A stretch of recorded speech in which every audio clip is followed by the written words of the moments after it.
Hello, I'm Vishal Singh and I'm one of the TAs for Astro 113. For today's video, I will be guiding you through Laboratory 7 planetary atmospheres on the ASU course content. Now I've already logged into Blackboard and I'm now going to proceed with the lab. One thing that is significantly different from other labs is that this lab is hosted on MindTap, and in order to access this lab, you're going to need first of all a MindTap account as listed on this page. Now this page does a pretty good job of telling you everything that needs to be done and to ensure that your browser is configured for MindTap and that you can proceed with the lab. So make sure you follow these instructions, ensuring disabling your pop-up blocker. As for taking the lab itself, I will be opening up the MindTap platform and showing you how the entire software works. Now it is pretty interactive, so it shouldn't be too hard to get. Now opening up Lab 7 on MindTap. So it takes a little bit to log in, and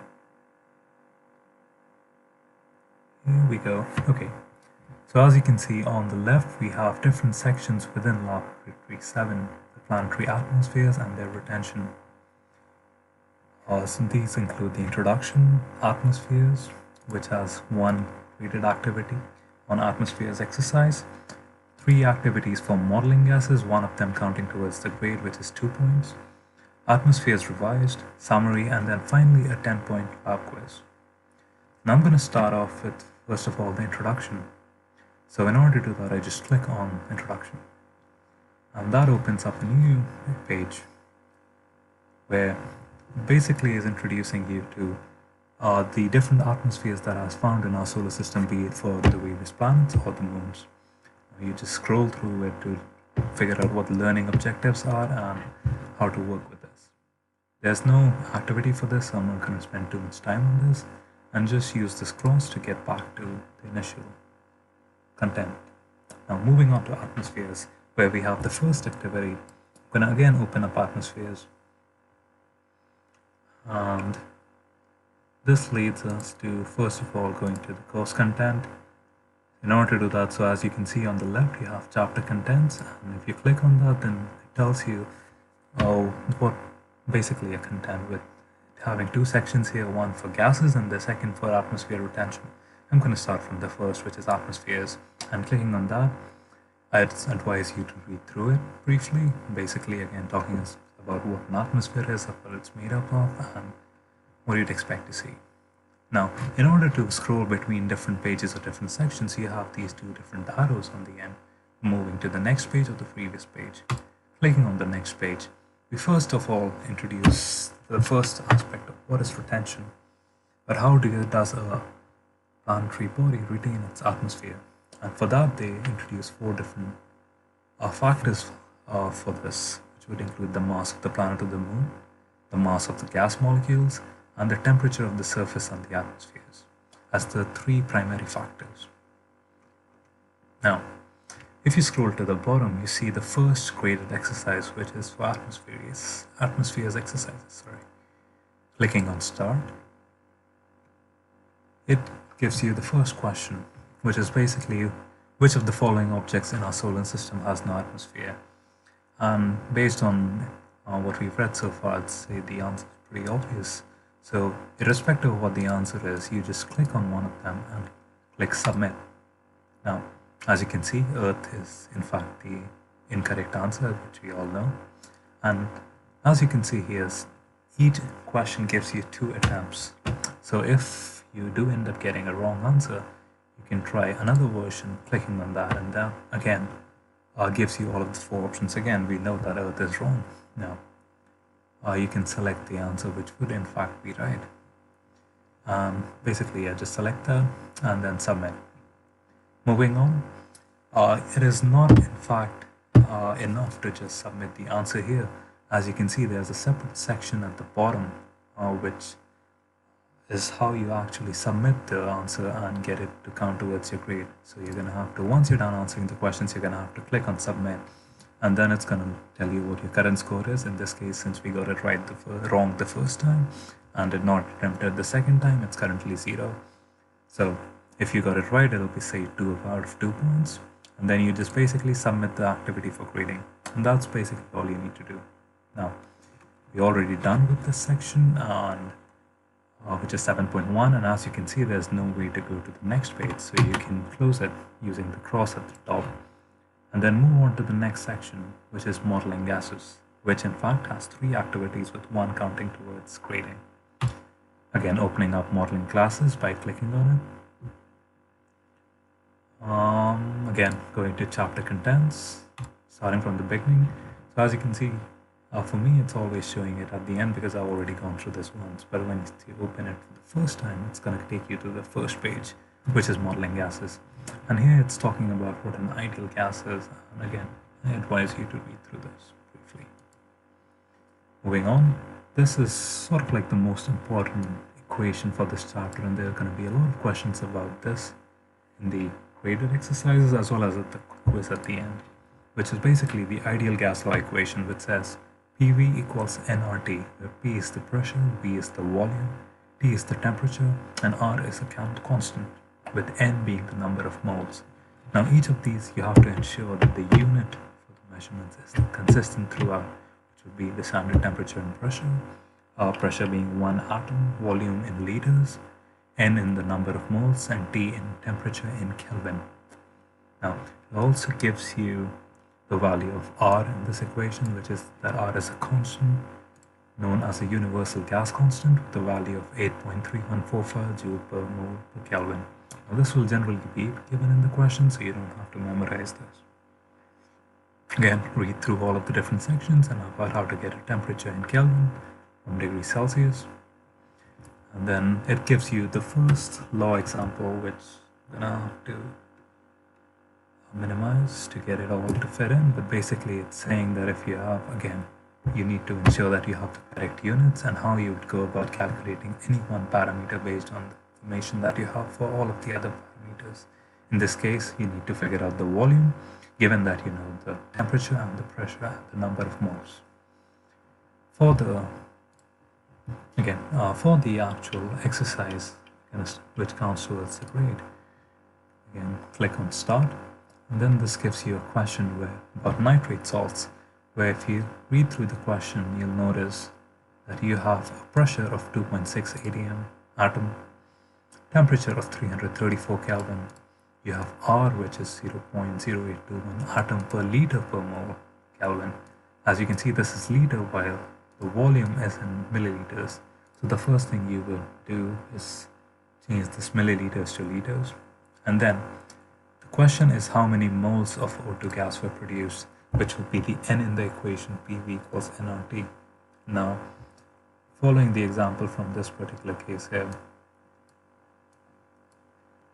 where you're calculating V, what you need to do is calculate N, so that would be PV by RT.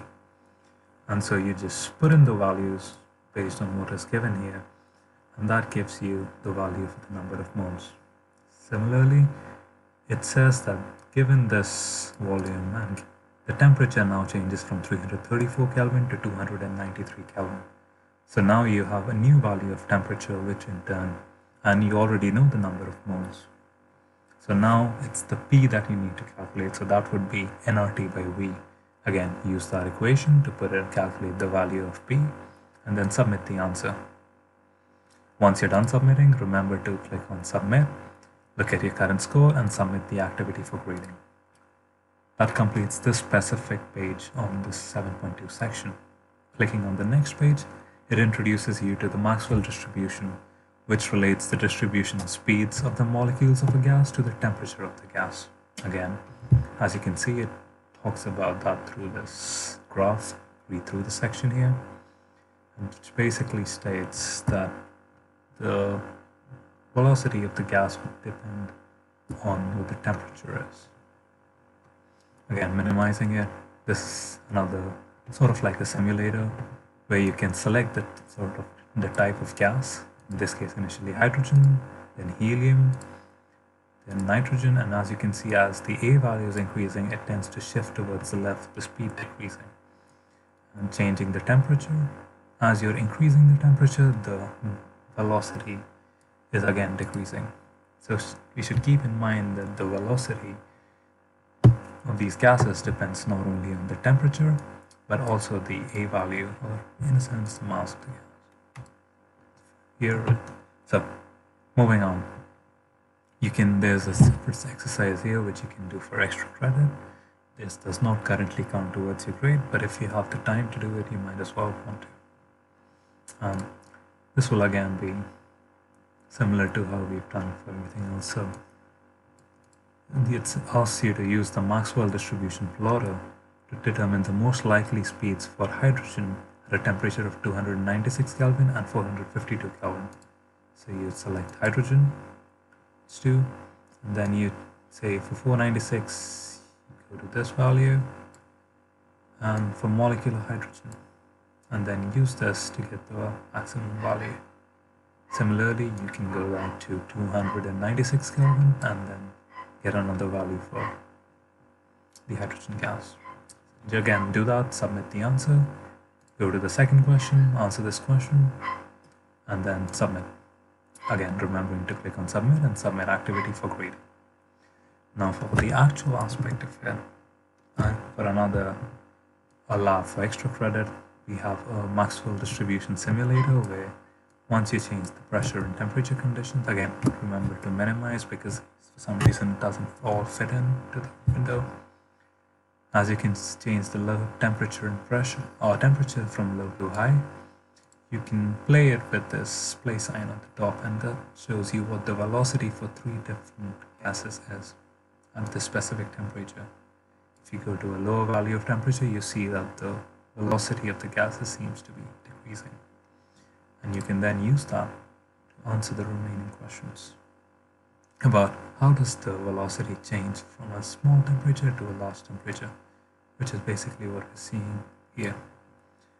Second question is again, if it's the largest velocity, then which of these seems to have the largest velocity? And in order to do that, you need to focus on each of the individual dots of color to figure that out. Again, answer the questions, go to submit, and submit activity for grading. As you can see now, we don't have a separate section for the next page. So we're going to move on from 7.2 and move on to the next section, which is atmospheres revised. It has 3 activities, with 2 of them counting towards grading, which is the gas escape exercise and the velocity versus temperature exercise. Going for atmospheres revised, revisited rather, sorry for that. Again, go to chapter contents, start at the very beginning, and it talks about or introduces the concept of escape velocity, which is dependent on the mass of the planet and the radius of the planet, with g being the gravitational constant. Here we escape is under root 2gn by r. And you also have a escape velocity calculator, which is dependent on, again, which is basically using the equation above of under root 2gn by r, and you input the mass in 10 to the power 24 kilograms and the radius in 10 to the power 6 meters to calculate the escape velocity. If I just turn it to 1 and 1, that gives you an escape velocity of 11,550 meters per second.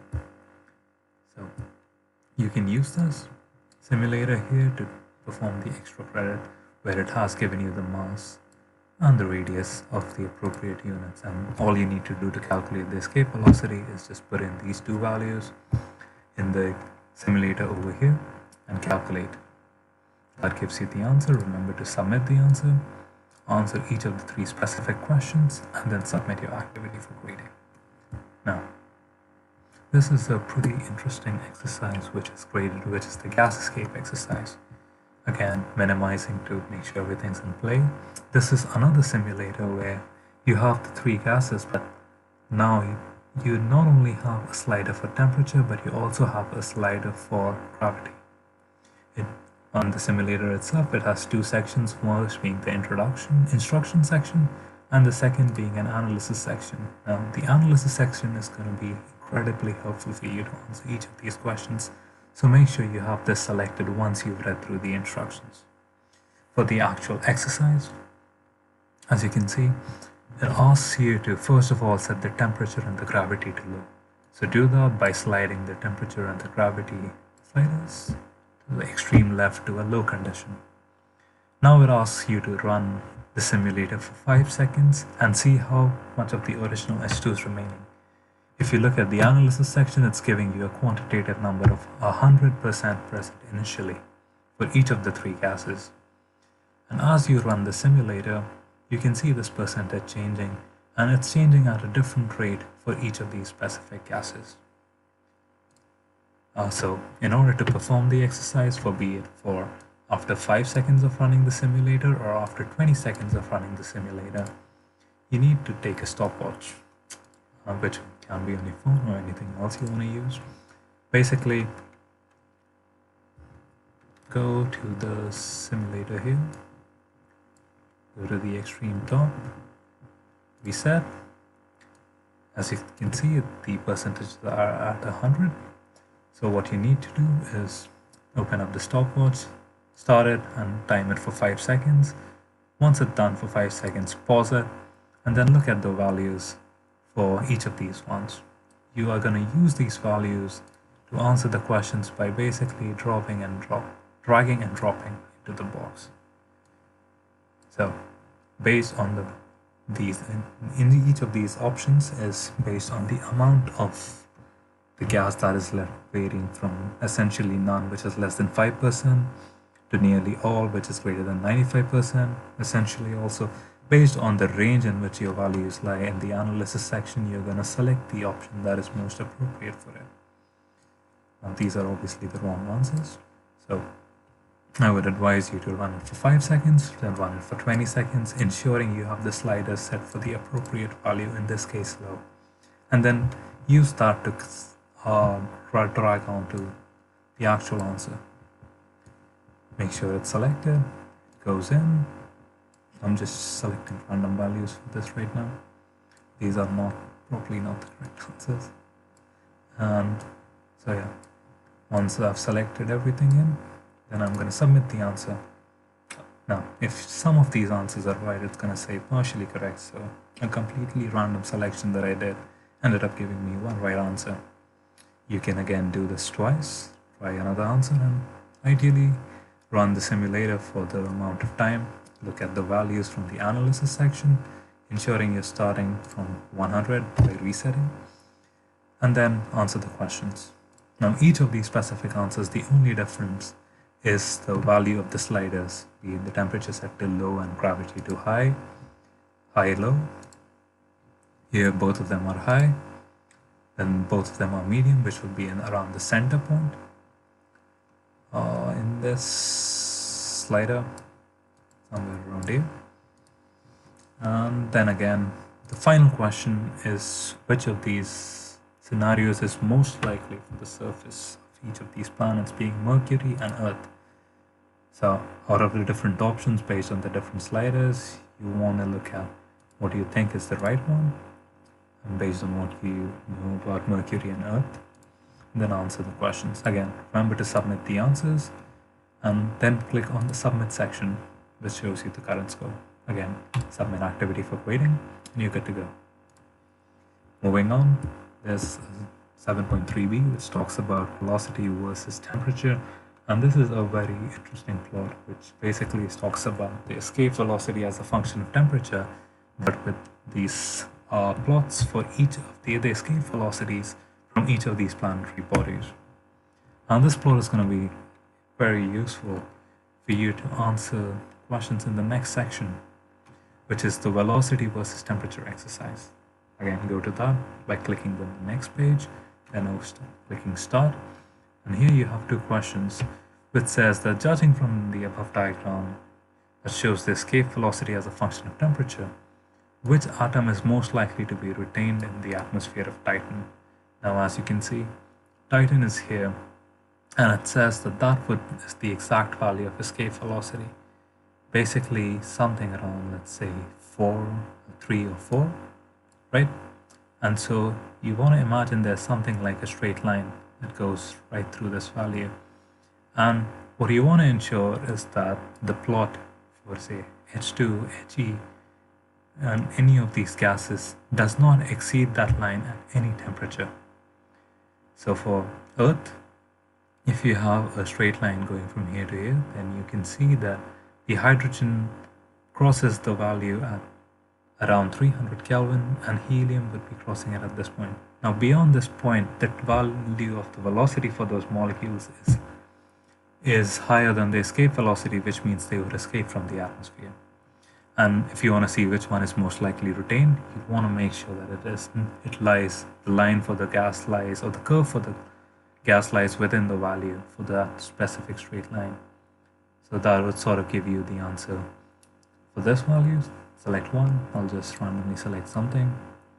This one's incorrect. Again, try again. Select the one that is right. Move on to the second question, which talks about why Titan might have retained an atmosphere, but the Earth's moon has not. Titan lying here and the moon lying here.